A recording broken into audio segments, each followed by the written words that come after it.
Well, always a pleasure to bring in our next guest. He is Ian McIntyre. He is set to start the season after the national championship season, entering the year at number one. Mac, welcome in. Thanks so much. And what's this like getting ready for a year now?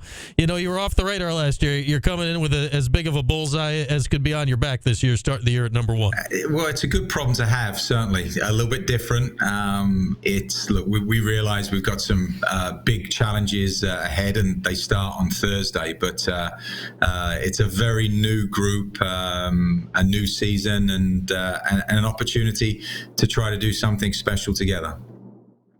You know, I go back and I'm reading the little articles on your exhibition games, and you won all three of them easily by the final numbers, and you're looking at the goal score. I'm like, okay, I don't know that guy. I don't know this guy. I don't know that guy. It is a whole new group. Well, what has it been like for you, you know, taking what is left from last year's team, because there are guys back, but you're putting in so many new faces to build this up this year? Yeah, I'm trying to remember names. We've got the guys are going around with name tags on. No, it's a good challenge, but look, we realised we've lost 9 guys who played in that championship game against Indiana, 15 total from the roster, and a new 15 guys coming in. So understanding there's going to be a little bit of time, and you know, as coaches, we don't like to use words like patience, but this team will continue to grow and hopefully be playing our best soccer at the right time of the year. But we can't wait to get going, and the returning guys have done a good job of welcoming our new additions and also setting the bar very high in practice. And you know, guys like Giorgio Kovchevsky and others are back with your unit this year. You know, you've done this a lot, Mac, with the idea of, you know, every year it feels like you bring in a lot of guys, so this part of it is not new to you. When do you think you'll know what's meshing? Like, how deep in the season does it generally take for a group this new for you to have a sense of what they're really all about? Well, we've had an advantage that we brought in a number of guys in January in that group, and then we were fortunate enough, our international tour to England, we managed to take another 4 of the guys for like 10 days there. So that really helped get to know some of the guys. But yeah, it's going to take some time, and we've got some experience in this group, and we've got some talent. So look, it's going to take, you know, we've challenged ourselves again with a very tough schedule. So these first 4 games before we open against Louisville in the ACC, we're going to know a lot about ourselves during the next couple of weeks. Yeah, you start on Thursday at home against Providence. That's a 7 o'clock kickoff there, back end of a doubleheader with the women, followed up with Binghamton, Penn State, and Albany before you get into Louisville, which is always a heck of a game. That's coming up on the second Friday of September to start this season. Mac, last year, we always like to know, right, who's putting the ball in the net, who's keeping the ball out of the net. Last year, we saw Levante Johnson and Nate Apuku have just unbelievable seasons for you. Is it fair to say, okay, who are the guys that are to follow them, or is that too much to find 2 guys specifically to fill the role of those 2 guys?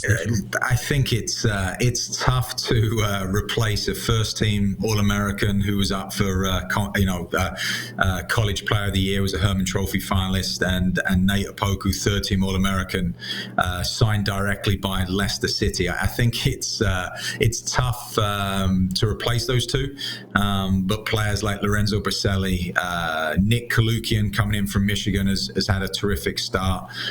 Felipe Diagostini has had a good preseason. Some of our returning guys, we brought in Michael Susky from Boston College. So we've got some experience. We knew it'd be a big hole to fill. And the same with Russell in goal. He had a really integral part in our success last year. So we've got some good young goalkeepers coming through with Jaheim Wickham and Sam Koss. But we also brought in a couple of experienced guys that have played college games in Jason Smith and Thomas Hart. So good competition and depth across our lineup, and we know we're going to need that. Ian McIntyre is with us. They start their season after winning the national championship officially this upcoming Thursday, 7 o'clock at SU Soccer Stadium against Providence. Coach, you mentioned Lorenzo Baselli, and you can't always do this with other sports, but with soccer, when somebody puts on the 10 shirt, you read into it a little bit. What does it mean that you put Lorenzo in the 10 shirt this year? Look, he just keeps getting better and better, has an important role on the field as well as off the field. Will be part of our leadership group this year, and the more and more we work with him and get to see him play, I don't know if there's too many college athletes that this is his 5th year of eligibility, and he's won 4 national championships in 4 years. So having that kind of experience, and we know he's got talent, and he'll be we're going to look for him to step up this year and fill some of the offensive production. He had a good last year and continue to grow his role, and now we'll be looking for him to kind of be playing at kind of the sharp end of our team. All right. Well, no pressure to keep that streak going. He's won 3 junior college national championships and the D1 title last year. I guess you put it on him, right, Coach? He's literally never lost, so I guess he has to lead the way. He told me halfway through the season, he came up to me after we lost to Virginia, and he put his arm around me, and we were obviously disappointed during our regular season to give up a last 5-minute goal. And he said, "Coach, that's the first game I've ever lost in college." I'm like, "Get away, go away. You're not helping right now." But no, he's a wonderful young man and a human being, and has a big year ahead of us and then a bright future ahead of him. You mentioned some of the goalies you have on your roster to replace Russell Shealy this year, Coach. I think we've seen in the past some years, like last year with Russell, your guy and he is your guy all year long. Some years you figure it out early in the season. Are you set at that spot right now, or is that something where you need to see a few of these guys in the mix early and then go from there? We've got good competition in practice, and it's been the position as there's been that competition has also gone into games. When you haven't conceded a goal in pre-season, it means that you're defending from the front, but you've also got some good goalkeepers. Jaheim Wickham had a terrific spring, stepping into the shoes of Russell, and Jason Smith's done. Was coming off a summer where he was recognised as a USL Division II kind of summer league goalkeeper of the year. So we've got some good competition. In addition, Thomas Hart has played a couple of years of college as well. So it's nice to have, and we know we're going to need that depth. And the goalkeeper union, it's a unique position where supporting and challenging one another. But we like so far what we've seen in practice and in games. Ian McIntyre is our guest. Mac getting ready for the season opener on Thursday at 7 at the SU Soccer Stadium against Providence.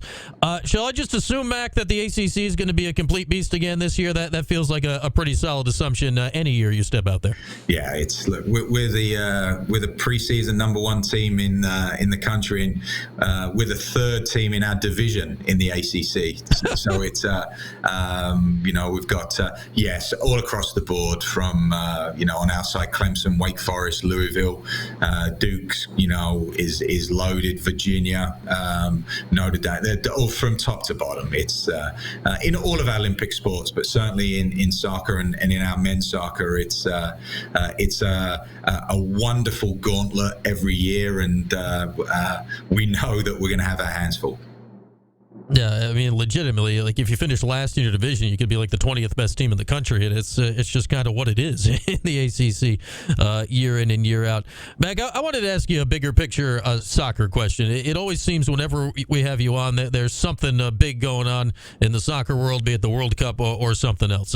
We have seen, casual American sporting fans here over the last month, like Lionel Messi's arrival to the United States scene, took the worst team in the MLS, and now they literally don't lose anymore. What do you see with this? Like, the best guy of all time shows up and is immediately just doing like crazy stuff no one's ever seen on United States soil before. Well, I think also he's got Kamal Miller, one of our former players, playing on that same team. That's true. So he's got a little bit of help. But no, look, it's been great for our sport and to have that kind of attention. But he's backing it up on the field as well. He's and everyone's talking about Messi as a wonderful soccer player, but just a great teammate. Very humble, selfless, and a wonderful role model. But to have the Ballon d'Or, the best player in world football, competing in Major League Soccer is wonderful for our league, and you're also seeing, you saw Christian Pulisic score for AC Milan yesterday, and we're having success internationally. So it's a good time for our league, but for our game here in the States. What can it do? I mean, you've been over here a long time now, Mac. You've seen the growth of the game in America. To have, guys have come over at their end of their careers before, but, I don't think any of them have ever had a month quite like this. What can this do for soccer in the country, especially, you look forward with the World Cup being here a few years in the future? It will also push along the league. It's for the ownership to make this investment, to see the corporate the corporate dollars coming in from the top all the way to grassroots is going to benefit. And as you said, with us hosting the next World Cup as well, it's going to benefit North American soccer. But to see a player like Messi, Busquets, Jordi Alba, that Barcelona team was heralded as arguably the best ever. So to get those players competing at that level, it will just continue to push on the league and advance. So, I was finishing up college in '96 when Major League Soccer started, and to see the growth, the Beckham years and the influence he had, but now the influence he's also having off the field in a management and leadership role. Now, Messi's only good things will come from this. One last international thought before we let you go. Were you living and dying with it Sunday morning, the Women's World Cup final? The Lionesses of England and Spain. Spain got them 1-0. Were you living on every second of that one this weekend? Well, the family was up early to watch it. And the World Cup is the pinnacle of our sports on the men's and women's side. And so you get kind of wrapped up into it. Obviously, my family being all in England, I know what they were. It kind of captivated the country as well, and that's what this sport can do. And we're looking forward to that coming to our shores with the next World Cup. But it's a very special event, a world event, and just think about that. The World Cup on our shores again is going to be very special. That is going to be massive in every conceivable way coming up in, 3 years from now. That'll be getting going here. All right, Mac, always great to chat. Good luck as your season gets going on Thursday for real, and I'm sure we'll talk again soon. Thank you, Brian. Thanks for having me on.